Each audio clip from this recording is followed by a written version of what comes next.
Quem nos ajuda a trazer um pouco mais de filosofia para o programa é o professor Alex da Rosa, está aqui comigo, escritor, professor, doutor em filosofia, sempre nos ajuda a filosofar.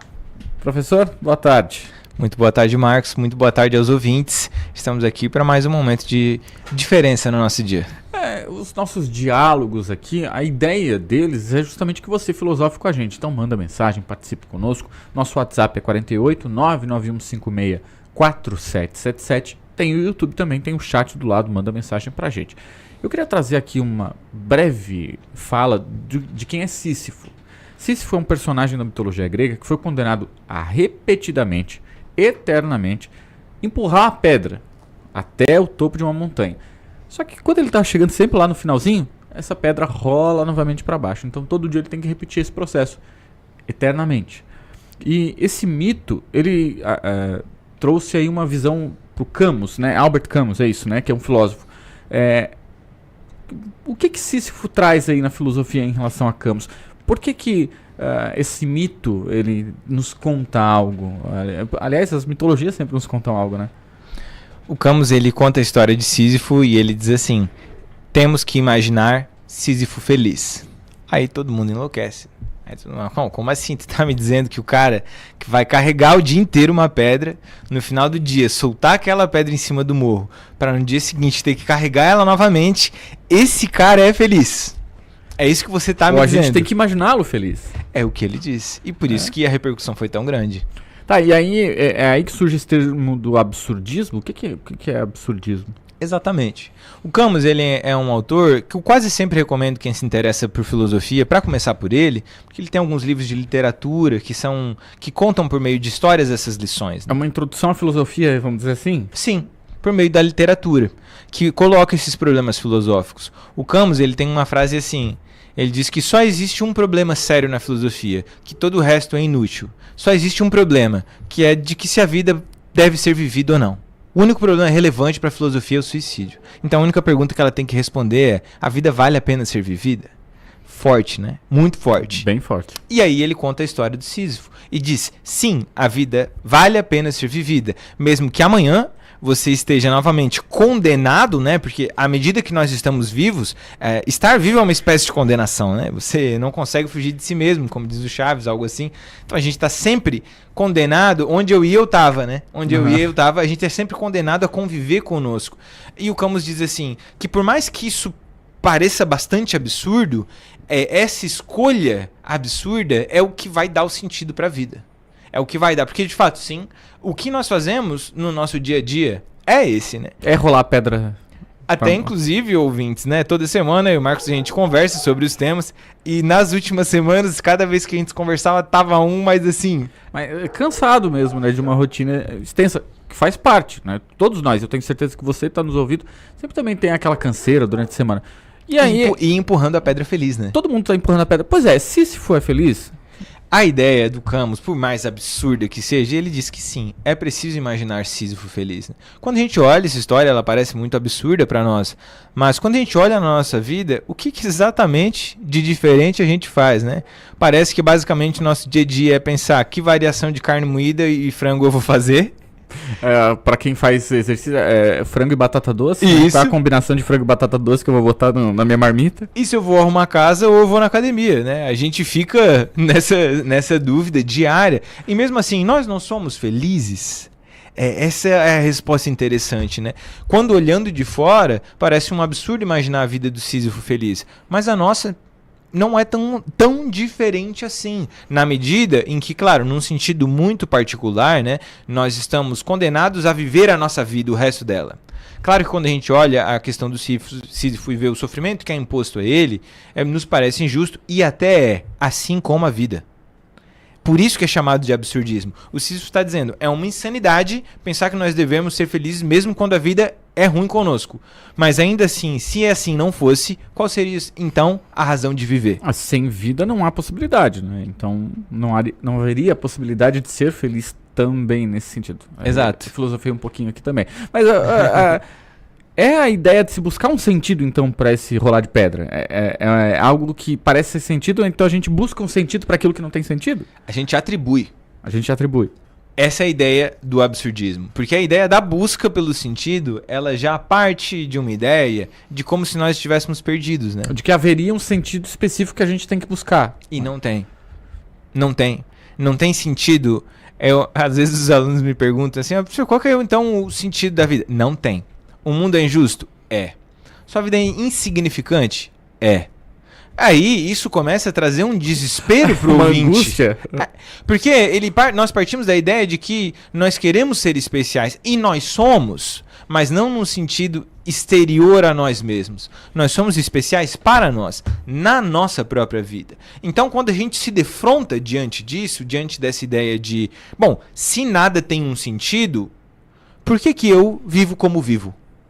E é a obrigação dessa resposta que te coloca frente ao absurdo, né? É, novamente, o tema da religião, né? Volta e meia, ele aparece como... E eu já ouvi essa pergunta algumas vezes. Me disseram assim, né? Alguns alunos. Tá, mas se tu não acredita em nada, como tu vive? Eu respondi, igual tu. Eu acordo, me arrumo, vou trabalhar, igualzinho a ti.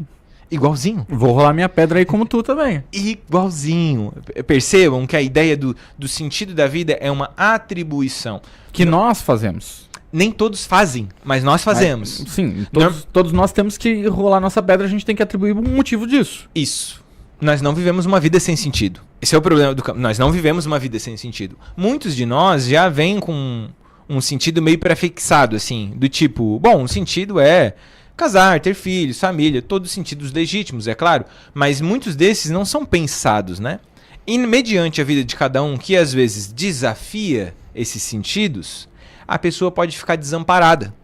Bom, se isso não deu certo, então qual que é o sentido da minha vida? Mas isso aí é uma atribuição de sentido que é imposta a gente, no caso, né? Então, por exemplo, se eu falo, olha, Alex, o sentido da vida é comprar uma moto Yamaha, sei lá, eu tô dando um exemplo aqui, né? E você não conseguir comprar essa moto, daí você vai ficar sem sentido, mas lhe atribuíram esse sentido, não foi você que atribuiu. Exatamente. Isso é um grande problema, né?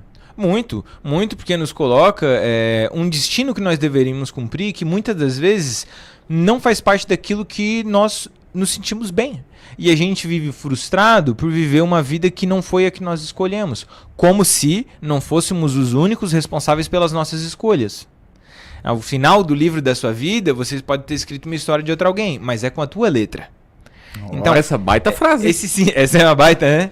Esse sentido da tua vida é você que tem que atribuir a ele. E o Camus, ele coloca esse problema radical que é, em primeiro lugar, admitir que a vida não tem um sentido por ela mesma, mas não com isso se desesperar. Olhar para esse absurdo, assimilar e dizer, ok, não tem um sentido, mas então eu vou criar para a minha vida um sentido. É um convite a atribuir um sentido à vida. Eu acho que é uma libertação. Muitos de nós, pare e pense assim, quão da sua vida você não viveu por outro alguém? Você não viveu porque esperava orgulhar muito alguém, ou ter um dinheiro, que aquilo que você imaginou? Grande parte da nossa vida nós não vivemos por nós mesmos. E isso acaba nos colocando eternamente numa posição de dívida, de frustração, de uma vida infeliz, uma vida que não vale a pena ser vivida. Porque a gente não alcança aquilo que outras pessoas dizem que a gente tem que ser ou alcançar. Ou e que você nunca quis, né?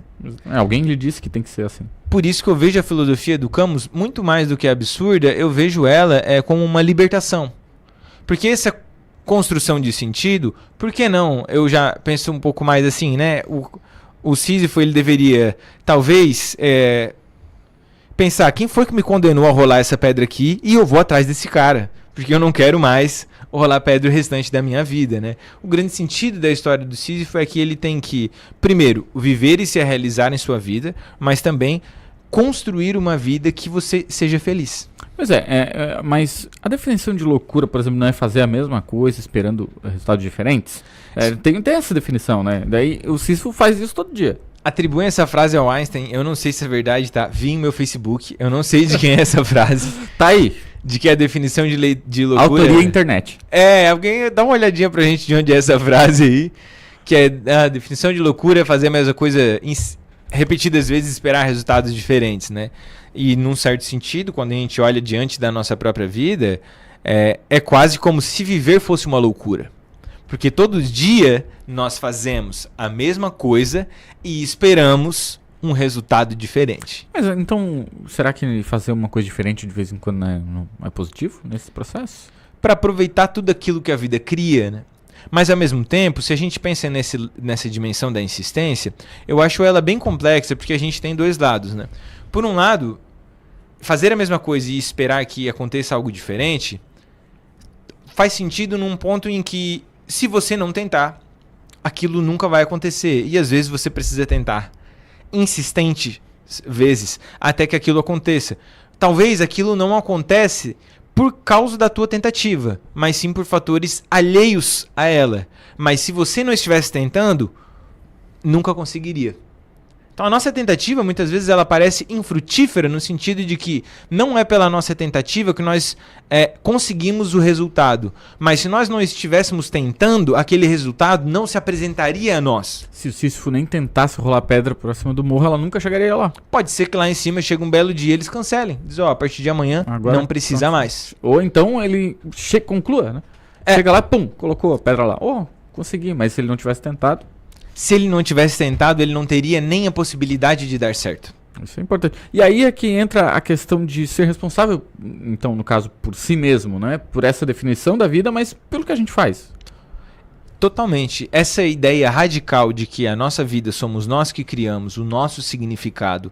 E isso, na minha perspectiva, é uma liberdade muito grande. Apesar de eu entendo que muitas vezes o nosso ouvinte pode pensar isso como uma angústia, né? Poxa, então quer dizer que eu sou responsável pelas terríveis consequências das minhas próprias atitudes?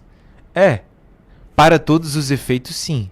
Para as coisas boas e para as coisas ruins. Você é o responsável, você é o agente da sua vida, né? E essa é uma perspectiva bastante angustiante quando a gente se depara com um nada. Sim, com essa imensidão do universo. Isso é meio amedrontador, talvez. A insignificância da nossa existência é perturbadora, né? Rapidinho aqui, a Lily Home mandou aqui no YouTube a frase "loucura é fazer a mesma coisa repetidamente e esperar resultados diferentes" é comumente atribuída ao Albert Einstein e a expressão é usada para destacar a necessidade de mudança. Pois é, não sabemos se a autoria é realmente do Einstein, mas é atribuída a ele normalmente. Vamos dizer que é. Então, né? Mas justamente é justamente usada para destacar a necessidade de mudança, porque também há-se uma ideia de que fazer a coisa repetidamente não vai gerar resultados diferentes. Mas, né, como a gente destaca agora, muitas vezes esse resultado diferente pode vir a acontecer devido a outros fatores, né?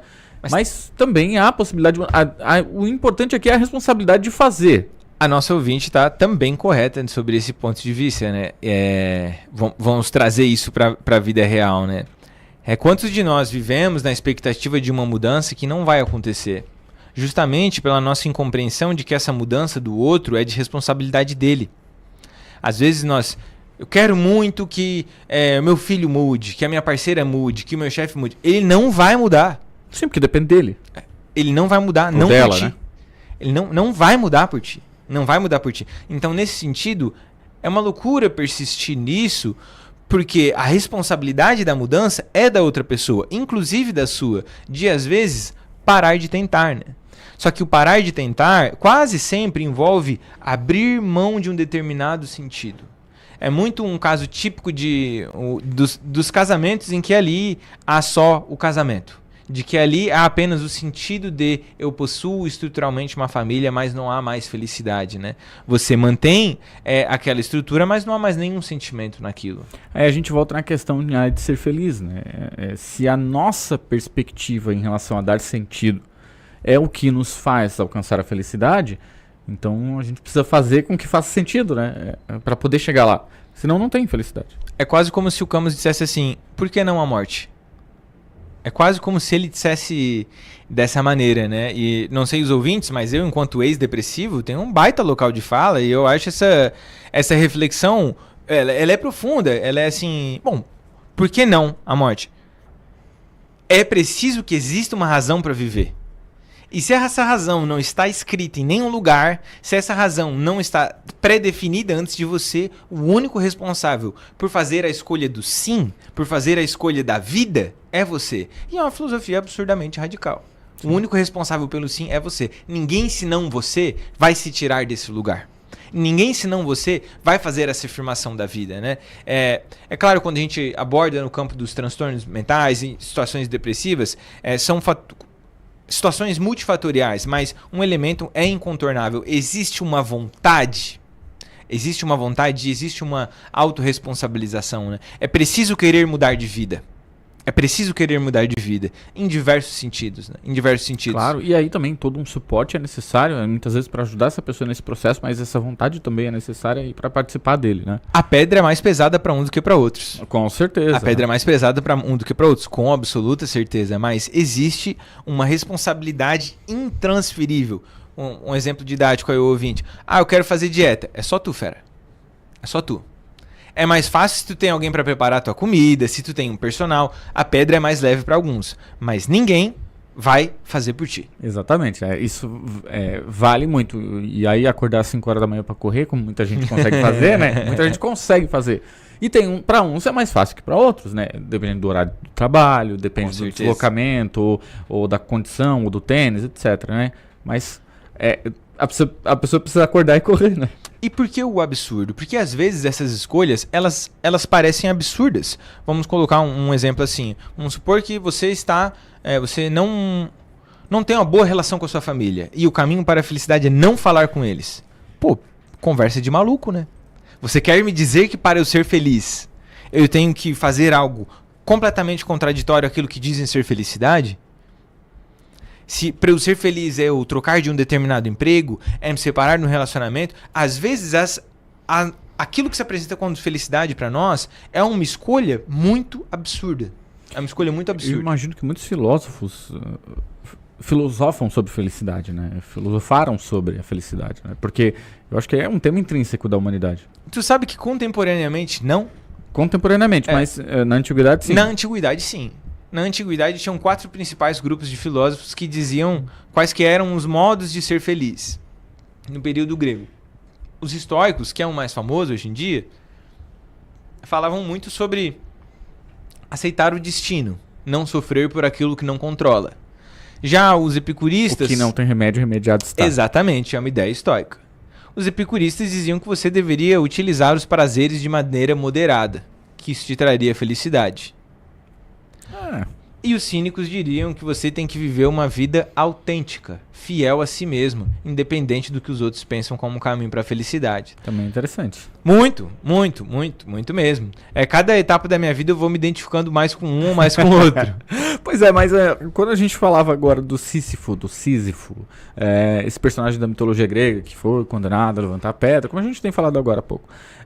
E aí o Camus fala sobre essa questão de termos um sentido definido por nós mesmos, então não há garantias da vida nesse sentido. A gente tem que definir esse sentido.